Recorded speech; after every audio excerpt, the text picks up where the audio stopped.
Bom dia, boa tarde ou boa noite, sejam bem-vindos a mais um vídeo do canal. Eu sou o Cleiton Mo e hoje eu vou trazer uma história, a história de Goku. Oi, eu sou o Goku.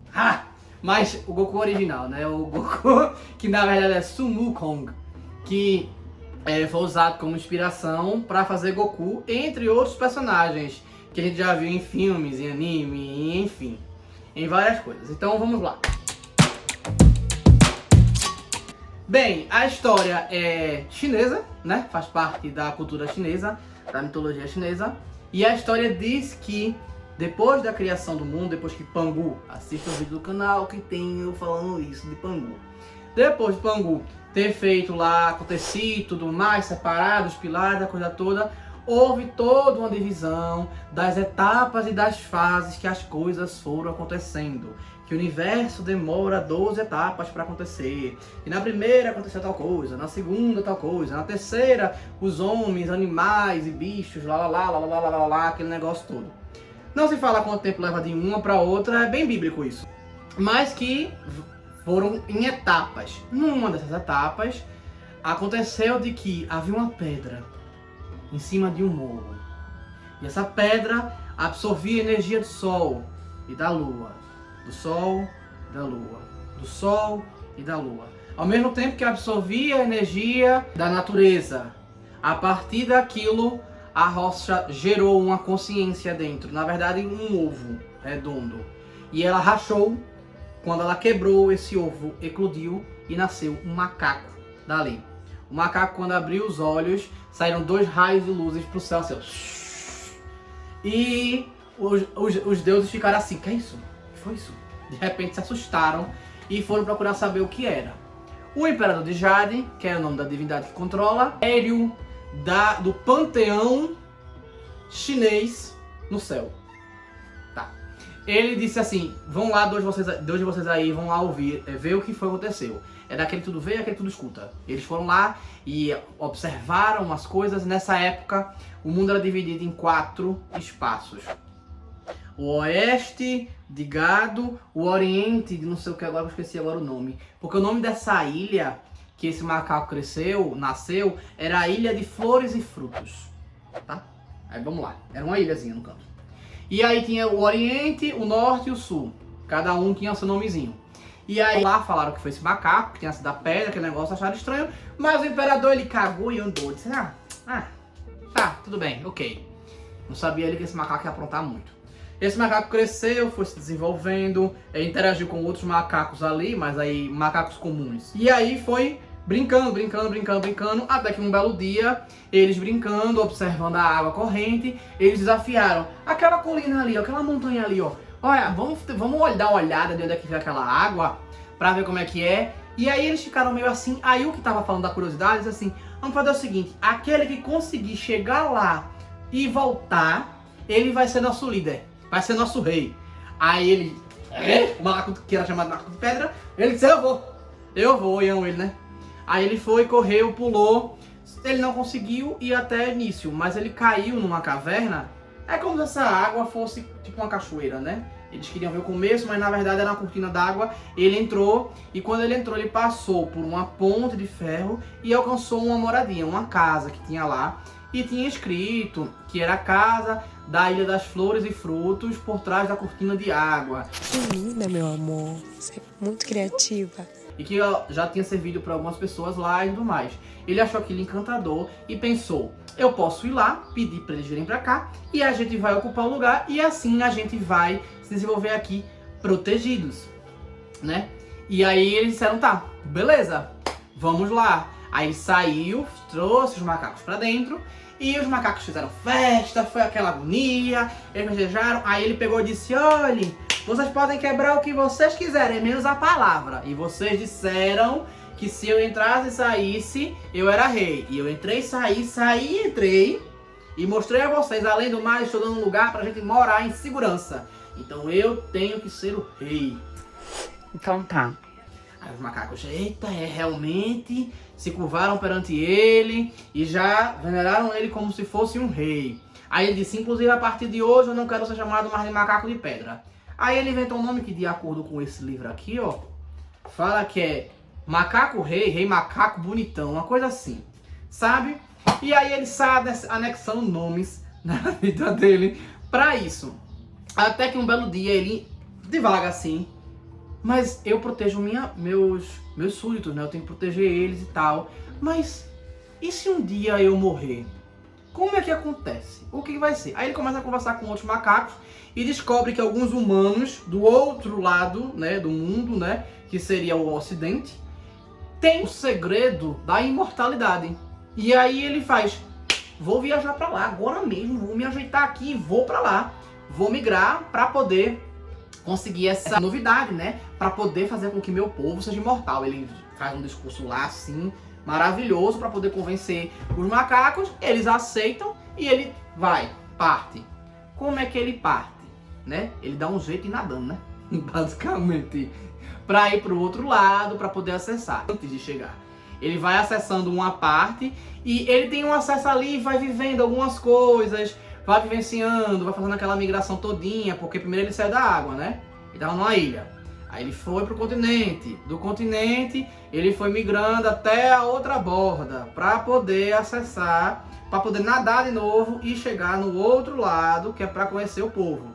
Então, diz na lenda que das aventuras que ele viveu, dos lugares que ele passou, foram cerca de 10 anos. Até que, enfim, ele migrou para o outro continente, chegou lá, acessou e conheceu uma pessoa e falou sobre querer ser discípulo. Ele passa por alguns testes até falar com o líder. E quando ele fala com o líder meio que desdenha dele, vamos dizer assim. E aí por causa disso coloca o nome dele Sun Wukong, que é basicamente o sol iluminando o vazio. Para associar que ele, naquele momento, ele tinha um nome, mas esse nome não era agradável, né? Para remeter que aquele momento ele era um nada, mas ele tinha capacidade de virar alguma coisa muito importante. E aí ele aceita o macaco, né, Sun Wukong, como um dos seus discípulos. E ele fica lá no treinamento. Só que aquele treinamento que a gente vê em filme. Ah, vai varrer. Ah, vai no jardim. Ah, vai não sei o que. Aí o líder vem, chega, fala umas metáforas, fala algumas coisas, um ensinamento. E depois vai embora. Até que o macaco um dia meio que acha ruim e reclama com ele. Ah, isso aqui tá errado, não é assim, eu queria vir aqui para aprender imortalidade. Como é que eu vou conseguir fazer essas coisas? Não, eu tenho que conseguir fazer, como é que é isso? Os outros ficam em choque com isso, né? Ficam em choque, mas o líder pega e trata ele de um jeito muito específico, como se fosse grosso, mas sem ser grosso, sabe? E aí ele sai das costas e bate a porta. Só que quando ele fala no discurso dele, ele repete uma palavra 3 vezes. Tipo, você não é... É alguma coisa como você. Tipo, você não é inteligente, você é reclamão, você não sei o que. Ele fala 3 vezes, em 3 etapas. Ele bate a porta, né? Ele sai e bate a porta. Aí ele entende, o macaco entende que isso, na verdade, era uma charada. Que repetir 3 vezes seria 3 vezes com a lâmpada piscando. Ou seja, seria 3 horas a partir de um momento específico. Quando ele dá as costas, para sair de costas, ele entende que seria 3 vezes depois da meia-noite. Então 3 horas da madrugada, que aí a vela tá piscando. Depois que a lua tá no céu, que não sei o que alcança o máximo dela, 3 vezes que piscar, vai ser assim. E ele sai pela porta e bate a porta com força, dando as costas, justamente para remeter a entrando pelos fundos. Eu achei fantástico essa interpretação do macaco. Eu achei um negócio assim, parabéns! E aí o que acontece? Ele espera esse tempo, ele fica encantado, ninguém entende, mas ele entendeu. Ele chega lá e vai falar com o líder. Quando ele chega, o líder o recebe realmente, acorda, tava dormindo, mas acorda. E aí vê, realmente, ele entendeu a minha charada. E realmente era isso. Você é o bichão mesmo, hein, doido? A partir desse momento, ele começa a dar lições ocultas para Sun Wukong. Para o Sun Wukong evoluir cada vez mais e progredir na questão da imortalidade. Uma pausinha aqui, ó. Se vocês estão gostando, então curtam, comentem, compartilhem, se inscrevam no canal, beleza? Eu tô resumindo um pouquinho aqui, porque senão a história fica longa demais. Mas é isso, vamos continuar. E aí, depois dessas lições que ele dá, ele passa um tempo ainda treinando, aquele negócio todo, ele sente falta dos amigos, por mais que sejam súditos, né? Ele considera como súditos, mas ele não deixa de considerar como amigo. Então ele pede para voltar. Ele conversa com o líder e ele pega e diz: não, tudo bem, você já está preparado, você já aprendeu muito, você já deve ter alcançado o que é a imortalidade, então pode ir no seu caminho. Dessa vez muito mais fácil, porque ele aprendeu a andar nas nuvens. Ele pula e anda nas nuvens. Isso remete a alguma coisa? Goku, a nuvem lá dele e tal. E aí ele começa a usar, ele usa a nuvem para poder escalar e voltar logo para o caminho dele, né?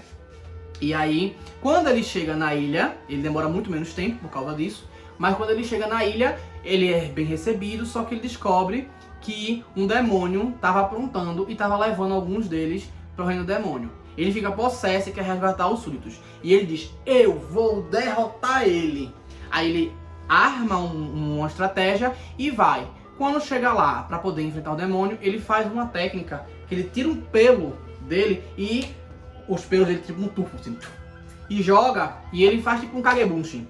Ele faz uns clones dele e ele começa a atacar o demônio. Ele faz uma investida ali e consegue matar o rei demônio, derrotá-lo e resgatar os seus súditos. E ele fica super feliz. Aí por causa disso, quando eles voltam, eles fazem uma festa, eles estão comemorando aquilo. Só que o que acontece? Os deuses observam que ele está escalonando o poder dele cada vez mais e começam a ter medo dele por causa disso. E aí fica um clima meio estranho. Só que aí, durante a comemoração, acontece deles terem uma ideia. Seria bom eu ter uma arma, porque dessa vez ele lutou com as mãos, né? Basicamente, seria interessante ter uma arma. Então ele decide, conversando com 4 macacos sábios, ele recebe uma sugestão de descer para o reino das profundezas do mar e conversar. Aí ele desce para o reino do mar e vai falar com o rei do mar. E aí ele pede uma arma para o rei do mar, porque o rei do mar tem armas maravilhosas, não sei o que, perere parará. E aí o rei do mar diz assim: vamos fazer o seguinte, eu vou lhe dar se você passar por os testes. E ele começa a testar o macaco, manda trazer coisas extremamente pesadas para o macaco levantar. Vem tipo uma galera de súditos arrastando aquela coisa. Fala de um garfo, fala de uma colher, fala de uma tora de madeira, fala de não sei o que, um monte de coisa. E o macaco: eita, é muito leve, ó, eita, tá fácil. O rei vai ficando assim meio assustado, né? Que ele só queria fazer um teste para poder desistir. Mas ele não desistiu. Então ele vai ficando com medo da força do macaco. Aí os conselheiros dele dizem assim: olha, a dona dali do bastão, porque ali é grande demais, ele não vai conseguir pegar. É um bastão que uma divindade usou para acalmar as águas em tempos remotos. E aí ele diz: tá certo, ele aceita a ideia e faz: olha, Sun Wukong, faz o seguinte, vai pegar lá aquele bastão. Se você gostar, você pode ficar, se você conseguir manusear. Aí ele fez: beleza. Aí levam ele até lá. Quando chega, ele pega o bastão, olha, e puxa ele do chão assim, ó, que estava fincado no chão do mar desde tempos remotos. Ele puxa, pronto, tá lindo na mão dele. Aí ele faz: poxa, é só ruim porque é grande demais, ele podia ser menor. Aí quando ele fala esse negócio, a varinha encolhe para um tamanho mais ou menos ali, um pouco mais de meio metro. Ou seja, o bastão de Goku lá, né? Também é daí, né, galera? Ah, e lembrando que ele tá debaixo d'água, mas é como se pudesse respirar, todo mundo estivesse ali, né? Um negócio meio reino das águas claras, como eu já falei em outras contas, no caso japonês. E nesse bastão tinha 2 anéis de ouro em cada extremidade, né? É todo ornamentadozinho, bonitinho. E aí ele fala com o rei dele, né? O rei do mar. E ele faz: nossa, gostei, achei massa, tá tranquilo. É rei dragão do mar, se não me engano. E aí, beleza, tá massa, gostei, vou levar, muito obrigado. Ele fica surpreso com o poder dele e fica assim, enquanto... Aí o macaco, ele ganha o bastão e vai e volta pra comemorar, né? Enquanto ele tá dormindo lá, ele tem um sonho que os fantasmas vão arrastá-lo pra morte. E a alma dele vai sendo arrastada e ele fica meio assim: por que eu tô sendo arrastado pra morte se eu sou imortal? Eu sei que ele vai brigando com os fantasmas e quando chega lá no Reino dos Mortos, ele vê que no livro dele, daí ele diz: eu não tô aí nesse nome não, eu sou imortal. Aí quando abrem lá, vem que ele diz que tava vivendo mais de 300 anos. Aí ele vai: não, eu sou imortal, não vai ver 300 anos. Ele pega, risca o nome dele e risca o nome dos súditos dele, pronto, e foge. Levada, menina levada. Aí por causa disso, o rei dos mortos, o rei dos mares, sobem pra falar com o Imperador de Jade. E aí eles dizem, ó, ele tá escolando muito, ele já aprontou várias coisas, e antes que ele invente mais alguma coisa, é bom chamá-lo pra cá. Aí ele faz, beleza, aí é bom fazer alguma coisa. Aí os deuses discutem e pela discussão decidem que vão convidá-lo pra ser uma divindade. Aí manda o espírito de Vênus lá pra conversar com ele. E aí manda o convite, ele aceita, porque ele já tava pensando, pô, eu quero ser imortal, então vamos tentar ser imortal. E aí ele fica naquela agonia lá dentro, faz...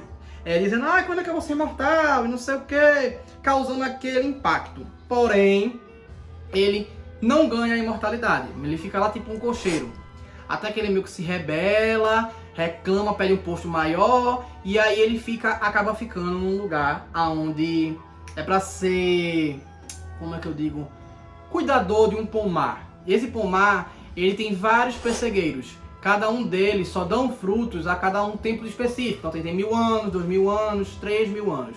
Esse 3000 anos é que está preparado e que está massa, que aquilo ali são os pêssegos da imortalidade. Todos eles são, mas cada um dá um prazo diferente de imortalidade. Não faz muito sentido não, mas é a lógica da história. E aí os deuses, eles de tempos em tempos fazem uma reunião para comer esses pêssegos, para renovar a juventude. Não entendi nada. Deles. E tem uma bruxa que cuida disso. Só que acontece, o macaco tava aí macaqueando. E aí ele chega nesse pessegueiro de 3000 anos, ele acha interessante e ele decide comer. E ele come todos. Todos!